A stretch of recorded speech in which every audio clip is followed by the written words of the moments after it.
Yo, how's it going, everyone? This is Lesky here, and I'm going to be showing you guys my updated game settings and controller settings for FIFA 22. My previous settings video was the first FIFA 22 video on my channel, so I thought it was about time that I'd show you guys my updated settings, what I have changed since then. And then a lot of y'all have asked about what camera settings I have, so I think that has changed as well from my previous settings video. So let's just get straight into the game settings, the controls. Also for like my Elite controller, I have paddles. So a lot of y'all that might have like a scuff controller or just a controller with paddles, Elite controller like this, y'all might find it helpful to see like what paddles I use for FIFA. So I'll go over that later in the video, but now let's get started and take a look at what I have for my settings in FIFA 22. Let's begin with the customized controls page, where you're gonna make sure you want to have the competitive master switch on, because when you go into online games, the competitive master switch is going to be automatically turned on and all this stuff will be turned off. So there's really no point of having it off unless you just want to mess with some of these settings when you're playing offline game modes. But you might as well keep it on just because it's always going to be on when you are in online game modes because it's mandatory. The next setting is through pass assistance. You're going to want this on semi. I believe this used to be a setting under competitive master switch at the beginning of the year, but they switched it. So I kept it on semi. I think it was on semi, but I kept it on semi, but I think they changed it so people could put it on assisted if they like. But I really like having more control with the through passes, so I think semi is the way to go. If you go assisted, you're just not going to have as much control with the through passes. It's going to have more control over where the passes are actually going. With semi, you have a little bit of leeway where you can point with your left stick kind of where you want the ball to go. But with assisted, you just don't have that much flexibility, and it'll kind of just restrict your passes and do whatever the player thinks is best. FIFA trainer, have that off. Time finishing, this is one where it's kind of up to the player. If you want to have it on, you like time finishing, you like doing those green times, taking long shots, green times, that could be pretty useful, and it does help your shots a lot if you green time them, of course. So you could do that, but I'm not a fan of it, so I'd never use it. Next, player switch indicator. This is for when you're switching players, like when you're playing like Ultimate Team or any in pro clubs. I've never liked it ever since they introduced it. It really confused me with that other marker. I don't like it at all, so I have it off. I know a lot of people have it on because they find it helpful knowing which player they're going to switch to exactly. So that's really up to you. I'm sure a lot of y'all will have that on, but I just don't like it at all. So that is really just a personal preference. Pass block assistance, you're going to want that on. This will basically allow some of your your players that you're controlling to automatically go for interceptions. Sometimes it will cost you, and it's pretty annoying. They'll go for like an interception and they won't get it. Like it'll go under their foot, or they'll barely reach out their leg and not get the interception when they should have. So it can be pretty annoying, but it is very helpful a lot of times when the AI just automatically reaches out their leg and tries to intercept the pass. It's very good to have on. Auto switching, some of y'all might have like only on air balls or something like that, where it only switches on through balls in the air. I don't like it switching for me at all. I always play on manual. I just want full control of when I'm switching. I don't like when the game deciding when I should switch a player. So I always just put it on manual. Auto switch moving assistance, you're definitely going to want this on low. The other settings are none and high, but it says auto switch move assistance will keep the player you auto switch to moving in his current direction for a short period of time. This gives you time to orient your intended direction for the new player. So I don't know if this really affects us since I'm not auto switching, since we're on manual. But if you are, you want this on low, just because like when you do auto switch to a player that's like running in a direction, it'll keep them running in that direction for a little bit of time, so it doesn't like throw you off like right when you switch to them and then you start running a different direction and like screw up your defense. Say you're doing that with the center back or whatever. It's just pretty helpful to have on low. I just don't know if it actually goes into effect if you have your auto switching on manual, because in the description it says auto switch move assistance will keep the player you auto switch to move in his current direction for a short period of time. Like says the player you auto switch to moving. We don't have auto switch on, so I don't know if it actually works. Not too sure about that. Clearance assistance, this is a new setting, and it was just classic. You really didn't have much directional input on where you would clear the ball when you pressed B, like in the box to clear the ball out of your box. But now if you press B, it'll actually take into consideration where you are pointing with your left stick, and it'll clear it towards that direction. So that's pretty nice. Nice little new setting. Player lock. I use this sometimes when I'm playing on Ultimate Team, just to like switch players and make a run and call for it. It's pretty good. If you get used to that and get killed with it, it can actually be very good, and you can break down defenses pretty easily. Icon switching. Honestly, don't really know what that is. Enable icon switches to be displayed when pressing.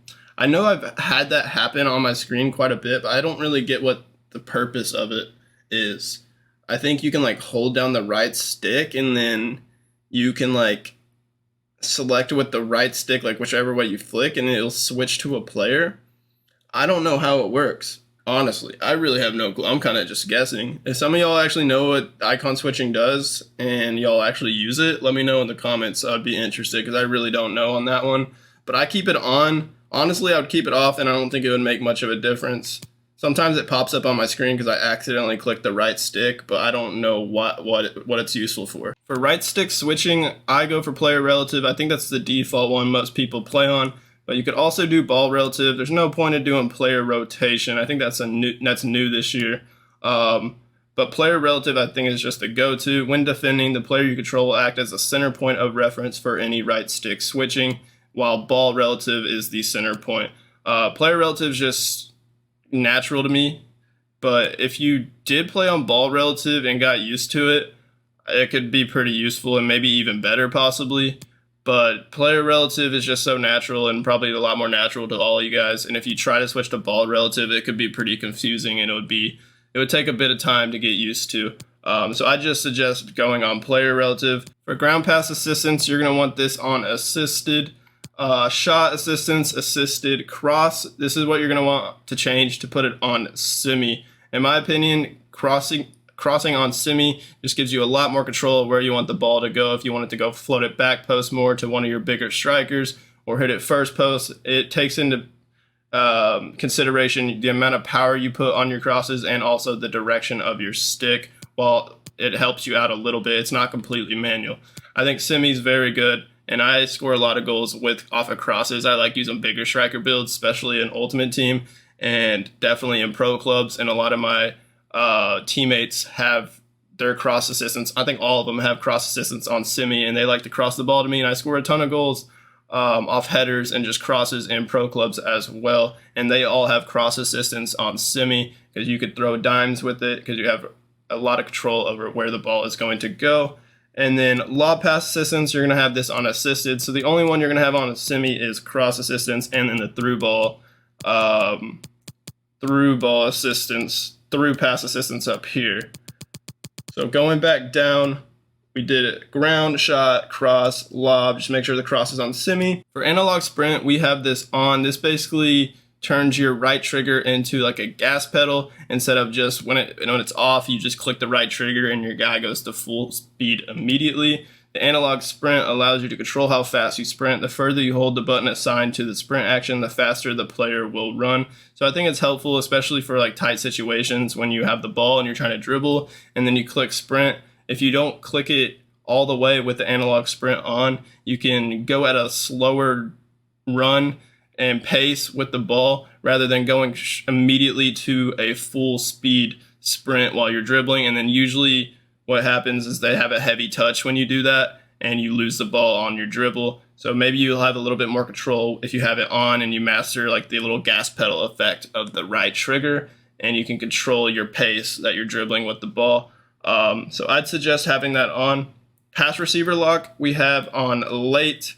It's either early or late, but this is good because say you have two options. You have one option to the right of you and the other one down the center of the field. You want to play it to the striker in between like two of the holding mids. You want to play it to his feet down the middle of the field, and it looks open, but you decide to play it and then it gets covered almost like instantly right as you're playing it and your guy's making an animation to pass it. You can, if you have it on late, you can switch the direction of your pass basically like last second to the guy to the right that's more open now since the striker got covered.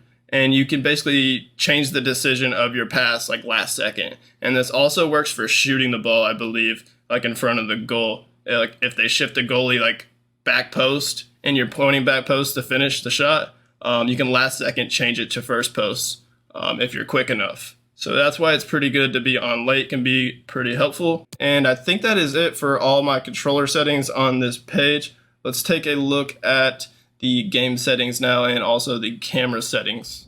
I don't think there's anything to talk about on this match page. There's the camera. We'll talk about that in a bit. Anything else? I don't think so, other than visual, where I changed the HUD. I have it on player name and indicator, and this basically just shows the stamina and the player name on the bottom left and bottom right side of your screen. And then it also shows the name of the player above their head, above the arrow, like whoever has the ball. And then it does that for the opposite team, like who has the ball at their feet right now, so you know how to defend them. Maybe if they have 5-star skills, 4-star skills, 3-star weak foot, 2-star weak foot, 5-star weak foot, whatever it may be. It's just a little bit helpful, a little bit more helpful than just having the player names at the bottom left and bottom right of your screens. It also pops up right above their heads, so I like that a lot. Player indicator, we just have it on player name. Indicator size, I just keep that on default. You can feel free to make it larger or smaller, however you like it. Player indicator fade, I have that on. Player-based difficulty indicator enables the player-based difficulty indicator, requires the player-based difficulty to be switched on. Don't know what that is. I have that off. Hold to skip, I have that off as well. Time score display. For the radar, I keep mine on 2D. I know some people go 3D, but I just like 2D. I prefer that. And then the radar color, you can change this to be like set as just like two colors for every single game you play, rather than changing depending on the team's jerseys. But I like it to change depending on the team's jerseys, so I keep it on default. Gamer tag indicator, fade, score clock drop down, and yeah, all this other stuff. There's not much. I have scrolling windups off because it will pop up on your screen towards the beginning of the game, and it'll take up a bit of your screen towards the bottom of the screen, I believe. So it's kind of annoying, and it's been like that for years, so I usually turn that off. Connection monitoring, you can check how good your connection's doing in game. It'll pop up, but if you have a bad connection, it'll probably be like red, blinking yellow, whatever it does, like the whole time. So it can be pretty annoying. So I would just turn that off if you have poor connection, and it's always going to be on. Input overlay, that's where it'll show your controller at the top right. I like having that on just so I can see and go back and see actually where I was pointing and what I was doing with my controller. And see if it actually correlates and makes sense in game. But yeah, that's it for the visual. Camera, this is where a lot of y'all were asking. I usually played on default last year because I like the default, but I swear it's different this year. The default's more zoomed in. Something about it, I don't know. I just don't like it. So I've been switching to co-op. So what you're gonna do is make sure you have co-op listed for the multiplayer camera, and then come down to camera settings and put this on custom. It might be on default. And then you're gonna put the camera height to 0. This will allow you to change the height of the co-op camera. And the co-op camera is a really high up angle, like a bird's eye view. So you're gonna wanna lower that down a bit and put it all the way to 0. And it'll still be a pretty high up view just because the co-op is naturally like that. But it'll lower it and feel a little bit more natural. And then for the camera zoom, this is kind of up to you. If you want it more zoomed in, if you prefer that, then go for like 15. But for now, I just keep it on 10. It is zoomed out more than what I was used to, like the default camera, but I got used to it.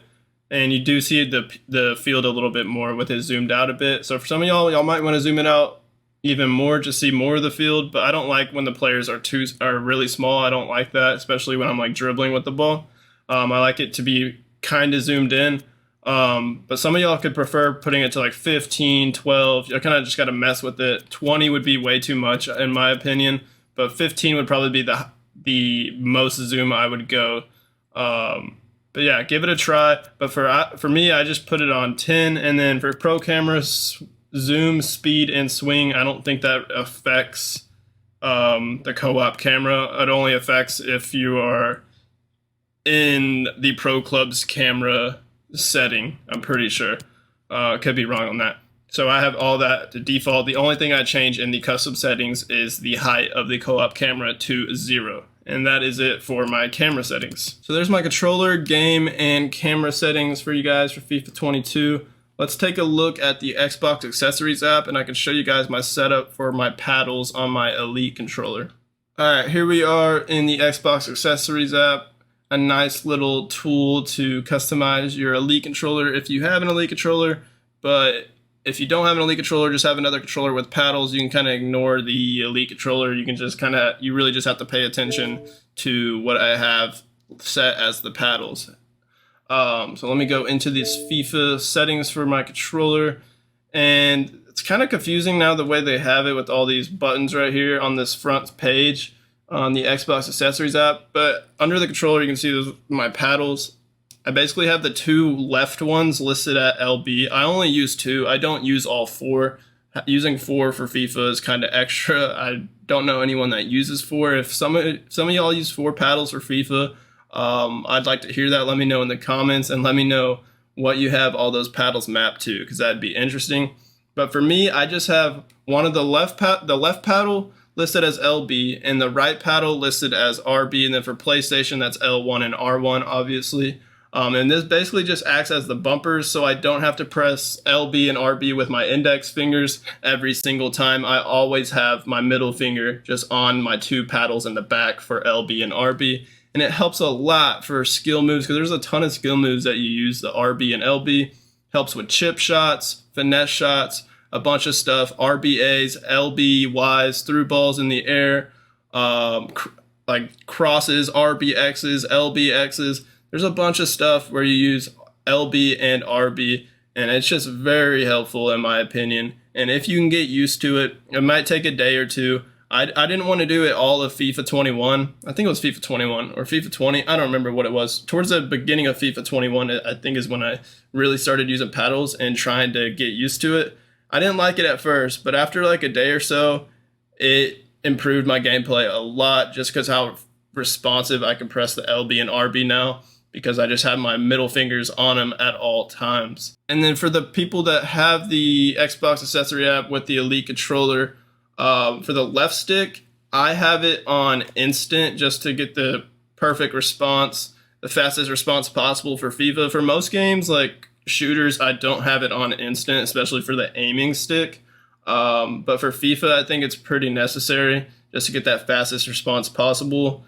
And then the right stick, we have the same with instant as well. Nothing different here. I didn't change the curve adjustment or anything. I just kept that default. And then the triggers, this is a bit different. For the left trigger, what you're going to want to do is come down to this second bar right here, and lower it all the way to 10. Just basically just allows you to like once you barely press the left trigger, it's triggering the button. You don't have to press it all the way down for it to register the button.